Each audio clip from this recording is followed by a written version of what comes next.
Hey, what's happening, y'all? Check it out. So, yeah, I know. There are tons of poison frog tadpole cup videos out there, but I wanted to make one for my channel. So, anyway, let's do this.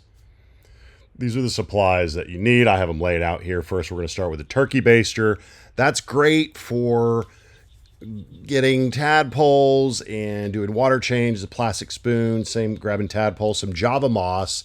That's wonderful for hiding, and they feed off of the algae, a piece of Indian almond leaf, a 32-ounce cup, and some high-quality fish food. These are mini algae wafers, so high in spirulina, and then the micro wafers are really good and higher in protein.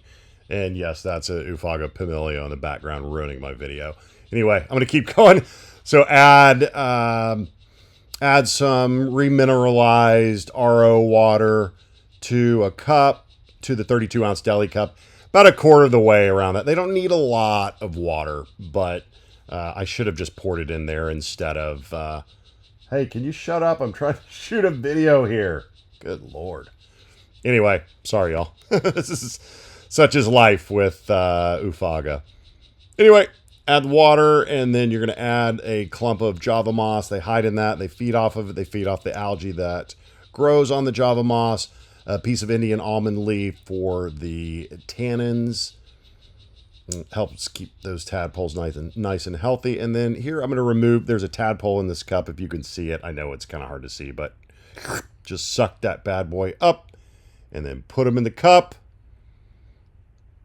And then I add just a couple of tiny pellets of fish food. There's specific tadpole food out there if you want to go that route. I use this. It works well. I've produced